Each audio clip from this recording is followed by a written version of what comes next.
Hi everyone, I hope that you're doing well today. I am talking to you from my pantry because this is the only insulated room in the house because of all the shelving and food. We've got people working on the outside of our house and there's a lot of contractors banging, so I thought I would come in here and try to make a video for you.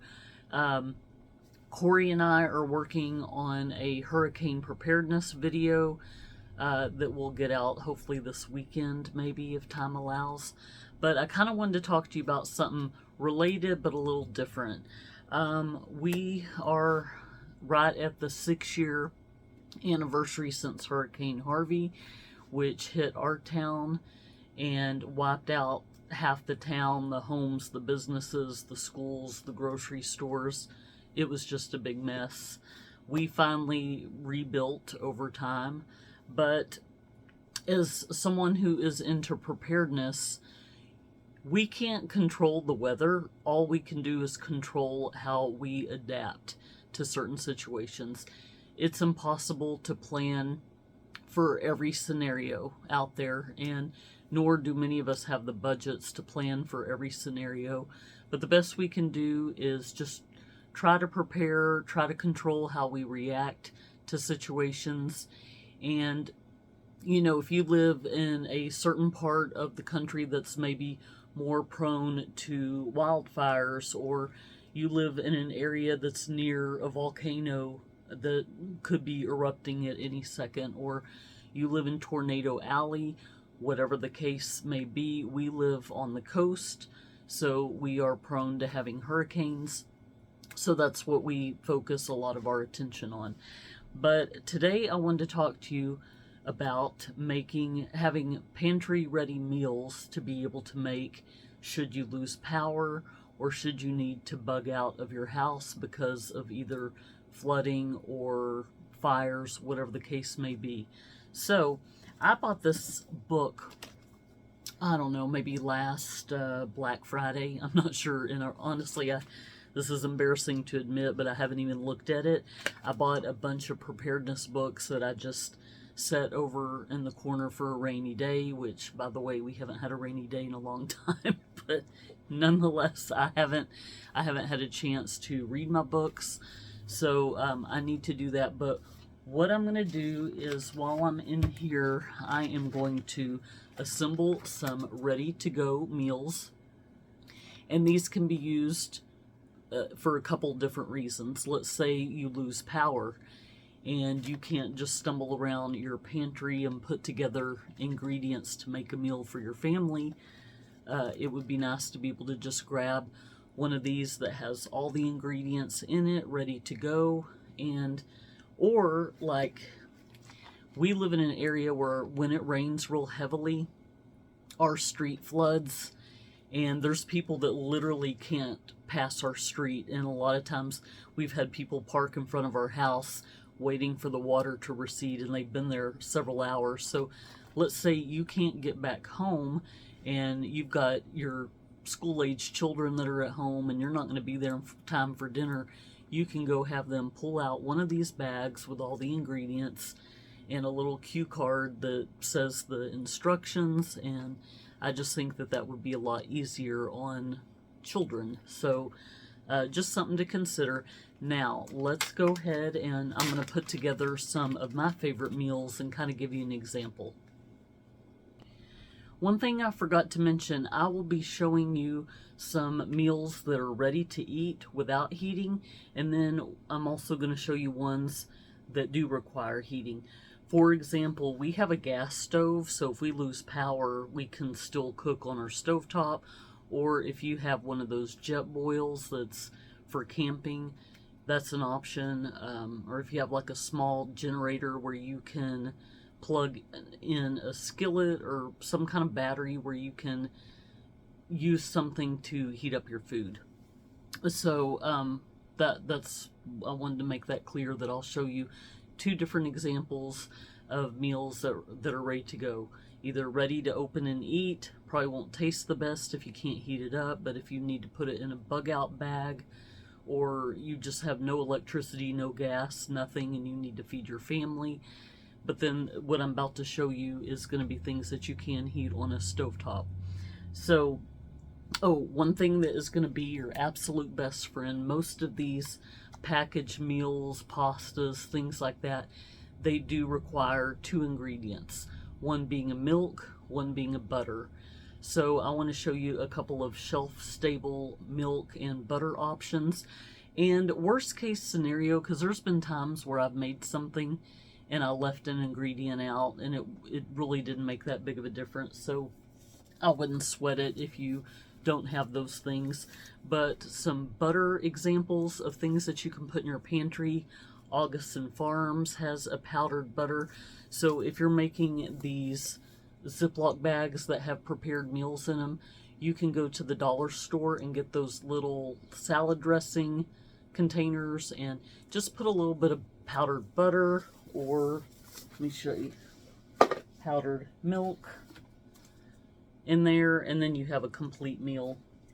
Some other ideas: the Dollar Tree has these milks that are shelf stable and have a shelf life of about a year or so. Another butter option is ghee. So this would be an idea if you needed to prepare something that called for butter. Oh, that's also another powdered butter option. So anyway, let me show you my first meal that I put together. This is my all-time favorite meal. In fact, I made it last night when we lost power for a few hours. By the way, 109 degrees. Not a fun situation to lose power. But my absolute favorite shelf-stable meal are these Knorr pasta sides. Oh, I grabbed the wrong one. This is the cheddar broccoli rice, which is good too, but I meant to grab, we've got the cheddar broccoli pasta. That's what I meant to grab. Sorry about that. And then a package of chicken that you can put in there. Give yourself a little protein boost. And then I like to make it kind of like a casserole, and put some of these French fried onions on the top of it, and then a little can of vegetables. And you want to make sure, if you've got a bug out bag or something, a lot of these tops have the peel off, but like the soup right here has the peel off, but not everything does. So this can of vegetables, I would need to have a can opener in here as well. So that is my favorite meal. I'm going to put together a couple more, and then I'm also going to take some time over the weekend and look through this book here and see if I can find some things to share on an upcoming video. So stick around for that. Meanwhile, let me get started on putting a couple more things together that I like. I wanted to show you one of my favorite breakfast ideas when we go camping. Obviously, you've got options like cereal, oatmeal, cream of wheat, things like that. But if you're ever in a bug out situation, or you're at home with no power and you just kind of want to serve your family a hot meal, maybe in the colder months, this is an idea. These Hungry Jack potatoes, hash browns, these are really good. I think you can still get these at the Dollar Tree. I'm not positive. Don't be deceived by the small packaging. This makes a whole lot of hash browns. So all you do is you add hot water in the carton and let them rehydrate, and then you just need a little bit of oil. That's something else to consider if you're making a bug out bag. You want to, if you need oil for any of your recipes. But I like to do this, maybe fry up some Spam, and if you've got any kind of powdered eggs or any kind of dehydrated vegetables or freeze-dried vegetables that you can throw in an omelet or something like that, this is an option. The Hunker'n Farms things, I obviously have no intentions of touching them if I can get away with it, but you know, if there's ever an Amazon Prime sale or a Black Friday sale where you can get these kind of cheap and you want to just maybe buy a container for the purpose of being able to use it in the case of an emergency, and maybe opening it and putting it, rationing it out in some of these Ziploc bags. Where did my bag go? Anyway, you know, that's an option, okay? So let me put together a couple more of my favorite meals. Bear Creek chili is by far my favorite chili out there, besides homemade, of course. This is so good, and it makes 8 servings, and all you need is the water and then a can of tomato paste, or if you don't have a can of tomato paste and whoops, you want to buy one of these squeezy tubes of tomato paste. This will work in a pinch. Also, if you want to bulk it up, like I said, it serves 8 people. But if you want to bulk it up further, maybe put some meat in it, because it's vegetarian until you add the meat. Or if you want to just bulk it up with another can of beans, pinto beans or something, and then a sleeve of crackers. So to me, this is another quick meal to put together. But now I'm going to show you a couple of meals that are just ready to open and eat. Okay, so I just went around my pantry and grabbed a few things just as an example. Some of these will be things that are good for bug out bags, and some if you're eating at home. So obviously with a get home or bug out bag, you're going to want something that's as light as possible. You don't want to lug around heavy cans and can openers if you can avoid it. You want something that you can just rip open and eat. So this is just an example of some rice. There's a whole bunch of different flavored rices. This one's barbecue, and then you've got like just a regular white rice. If you wanted to bulk up a meal and add some carbohydrates to your diet. So that's just a couple of ideas of lightweight things that you can put in your bug out bag. You also want to have a variety, because when you're eating things that are shelf stable, it's not the most nutritionally dense food out there. So, you know, a lot of it's high in sodium. You want to kind of have it as balanced of a diet, but also if you're in survival mode, you got to eat what you can get your hands on. But, you know, just for bug out bags, maybe throw some freeze-dried fruit in there. I think you can get, this one came from Walmart. Yeah, this one did too, but you can also get these at the Dollar Tree just to add a little bit of fruit to your diet. Or, now these I know came from the Dollar Tree. These are so good. And these are snap peas, and they come in different flavors. So you want to, if at all possible, just have some dehydrated vegetables on hand. And something else kind of good for the to-go bag would be any of these packaged meats. They have Spam, they have chicken, pork, beef. This is a chicken salad. They have fish, tuna, and all that good stuff. So there is an idea.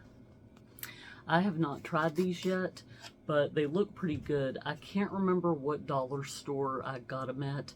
It was definitely not the Dollar Tree, so it was either Dollar General or Family Dollar, something like that. But it's meatballs. I think this would be actually really good over that ready-made rice.